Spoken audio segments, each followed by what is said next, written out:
all keys to the future of mankind. But at the same time, a killer is on the loose that'll wipe out up to half of Europe's population.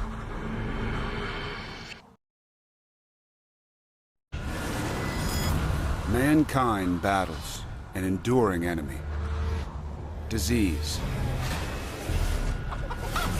Issyk-Kul, a trading post, midway between Europe and Asia. Genghis Khan has been dead for more than a century, but his empire continues. Along its trade routes, a deadly traveler. Bacteria. For 3.5 billion years, virtually every corner of the Earth has been covered by these microorganisms. Our own bodies contain more bacterial cells than human cells. Most are harmless, many are essential, but these have the power to kill. At Issyk-Kul, a pandemic begins.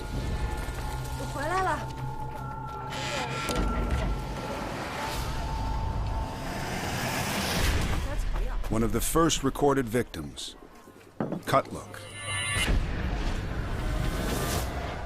Married, Christian, doomed. His wife's folk remedies have no effect. Imagine your husband comes back from trading and he has these big blue blisters. He feels ill. Is it from the air? Is it from the water he drank? Is it some foreign animal inside of him? What's going on? You're completely confused.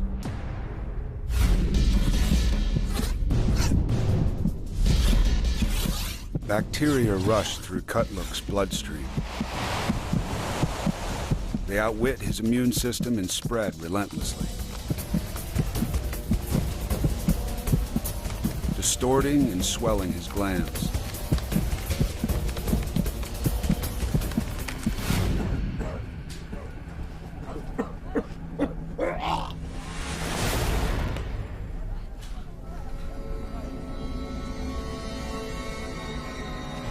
His skin erupts in giant pus-filled sores,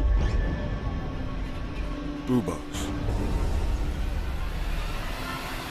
Bubonic plague, passed on by an almost invisible carrier.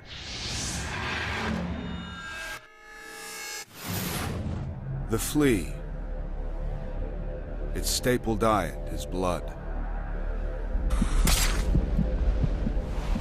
When it bites, it vomits plague bacteria into the bloodstream.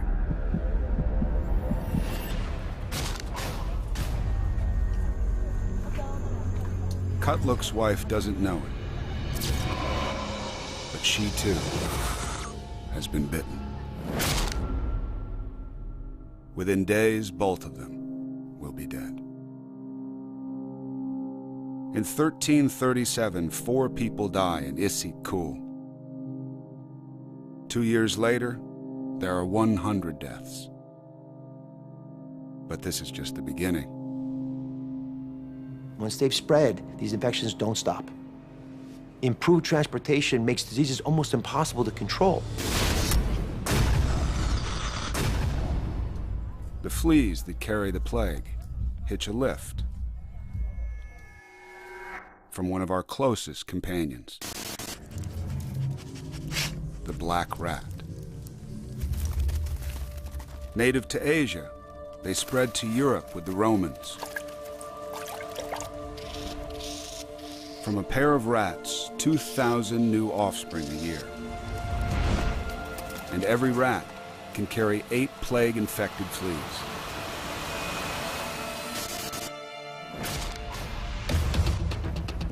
Black rats infest the cargo that travels along the Mongol trade routes.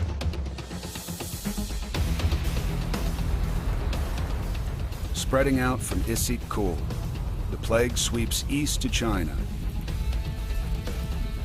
and west towards Europe.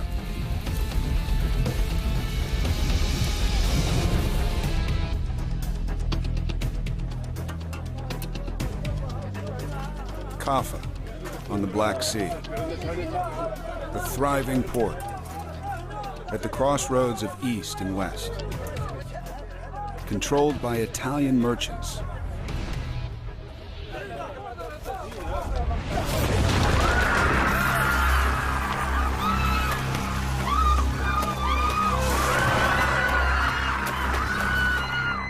One man is credited with speeding the plague into Europe. A descendant of Genghis Khan, Janni Beg.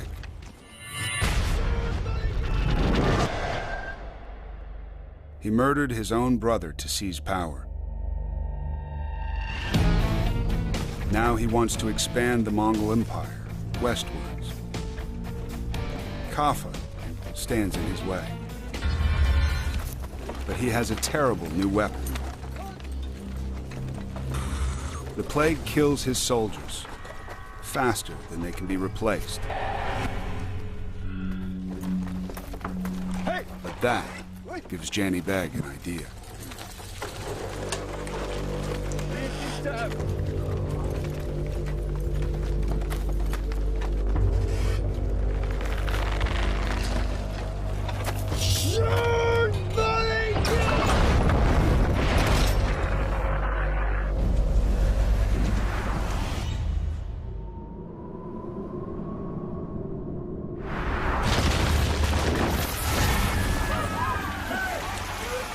His dead men become ammunition. Biological warfare wasn't entirely new. In the 6th century BC, both the Assyrians and the Greeks used to poison wells. But at Kaffa, the Mongols took it another stage. They launched it physically, like a chemical bomb. Biological weapons are so deadly, they've been outlawed in 165 countries, including Russia and the United States. But it is thought more than enough remain to wipe out mankind at a stroke.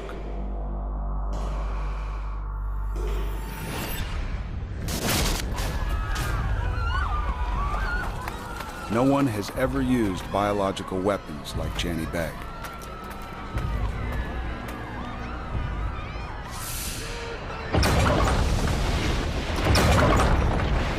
One chronicler writes, what seemed like mountains of dead were thrown into the city. The rotting corpses tainted the air. The stench was overwhelming.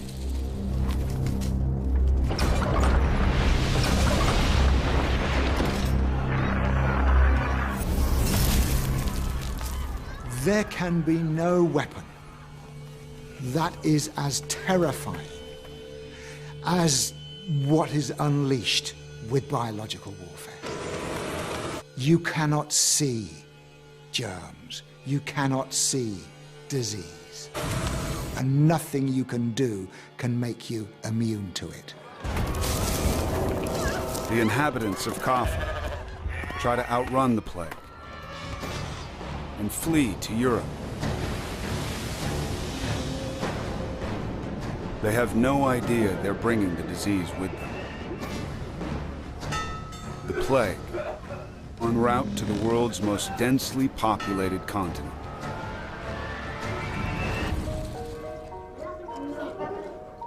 Siena, Italy, 1348. A family locks itself in, hoping to lock the disease out. The father writes an account, one of the only surviving records, as the invasion of Europe begins. It was a cruel and horrible thing. I don't know where to begin to tell of its brutal and pitiless ways.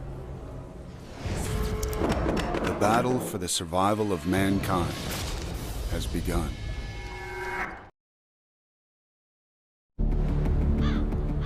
Mankind faces a battle against extinction.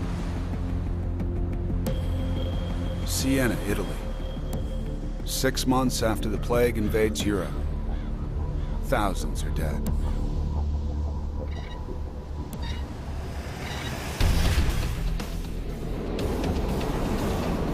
Agnolo Datura. Local businessman, the town chronicler. He barricades his family inside their home.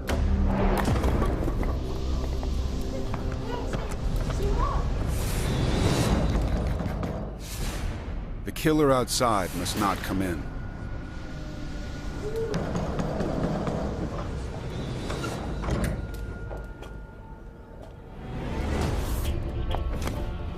Agnolo uses fire and smoke to ward off the plague.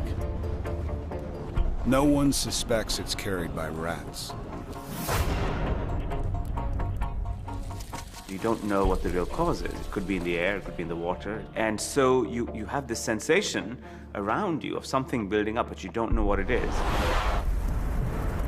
The plague takes 10 years to cross Asia, moving slowly from village to village. But Europe is the perfect breeding ground. Hundreds of cities, 80 million people living in close quarters. These cities had all the conditions to sustain plague: the filth, the squalor, the rodents that were just considered part of natural life at that point, and nobody considered that these rodents and their fleas could potentially be a problem. And then you had this massive number of people all packed together in these small dwellings, and it was the exact sort of situation you would want if you were trying to cause a plague epidemic.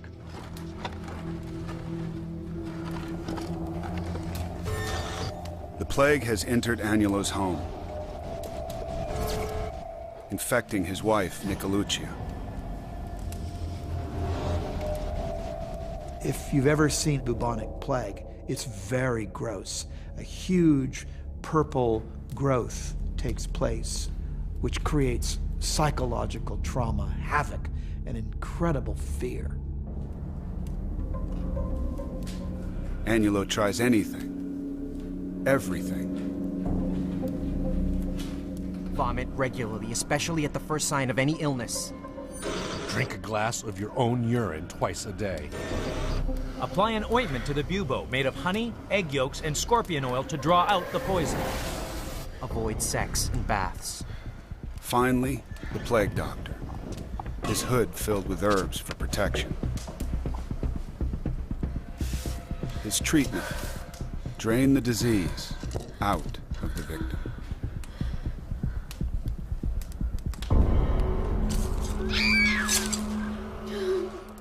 Physicians would try any desperate measure that could work. Bloodletting was tried, leeches were used, but none seemed to work. In fact, the smartest thing a doctor could do is stay away from the patients, because inadvertently we were taking the bacteria from one patient to the next. All the while, the plague bacteria are mutating, finding new ways to reproduce and spread. They no longer need to be carried by fleas.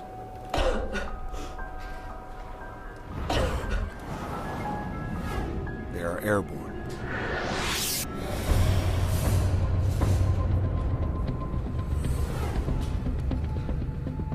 The airborne plague is fundamentally different because it now can be transmitted from human being to human being.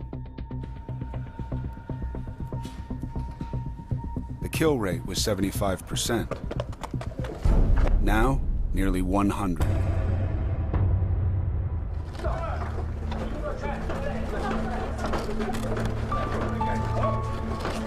In 6 months, 31,000 people, 60% of Siena, wiped out.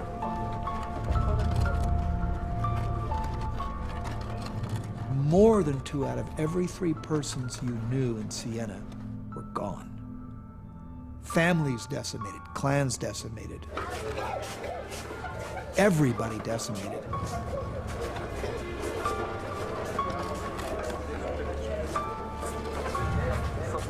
I, Agnolo Datura, buried my children with my own hands. There was no one who wept for any death, for all awaited death.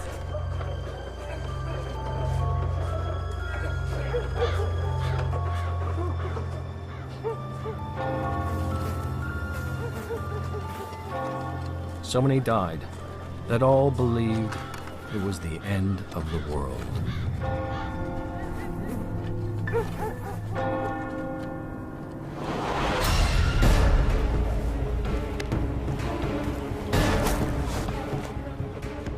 Fear and panic sets in, and you're asking yourself, what's causing this?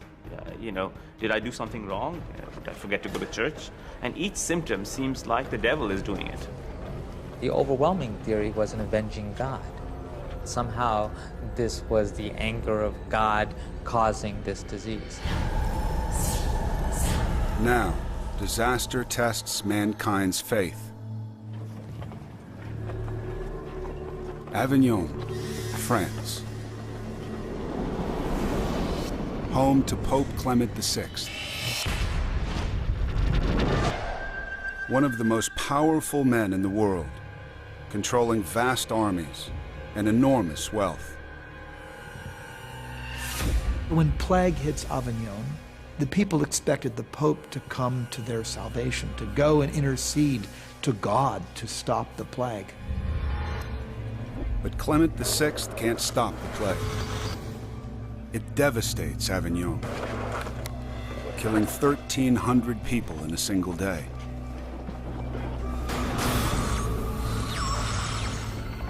Pope Clement buys a field and buries 11,000 people. But it is not enough. He tries a radical solution. He consecrates the River Rhone as a floating cemetery.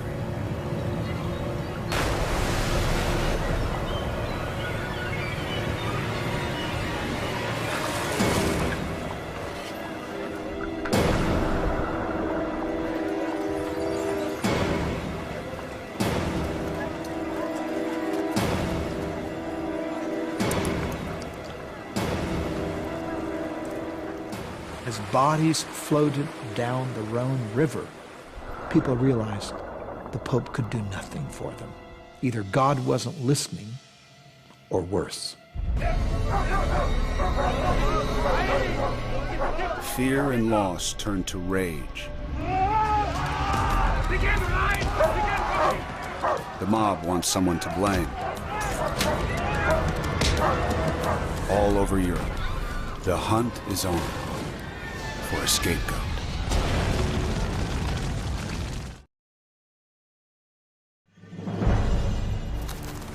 (1349), the plague rages across Europe. Mankind is at its weakest and most irrational, searching for someone to blame.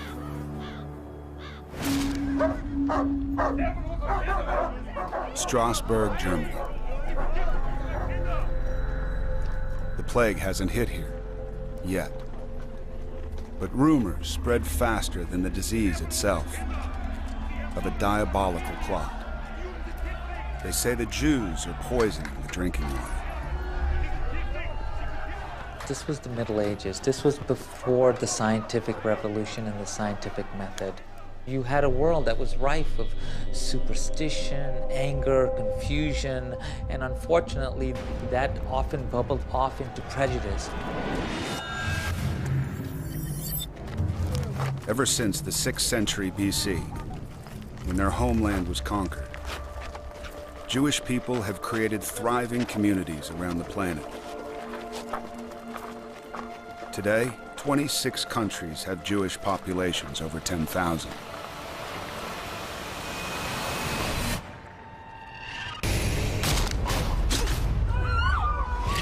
When fear grips mankind, minorities are an easy target.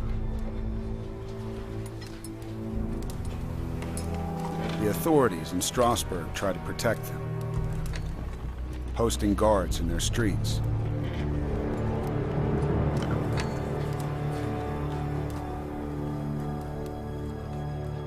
But isolation breeds contempt.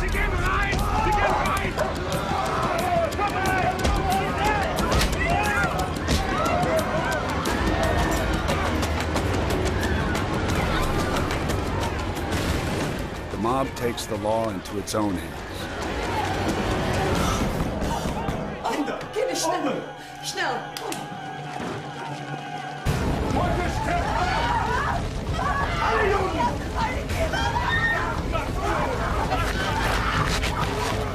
February 14th, the St. Valentine's Day Massacre.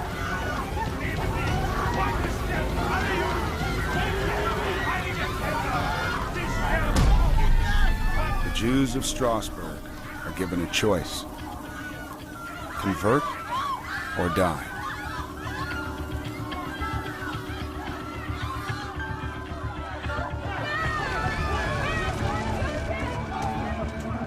"1,000 Jews are burned alive. But the massacre does nothing to save the city. 5 months later, the plague arrives, claiming another 16,000 victims. All over Europe, great cities lie deserted. An eyewitness reports: Shops are shut, people rare. A deep silence in almost every place. Consider what we were and what we've become. There was a crowd of us. Now we're alone. Mankind rendered powerless by tiny bacteria. Across Asia and Europe, the plague kills over 50 million people in 15 years. But isolation can protect us.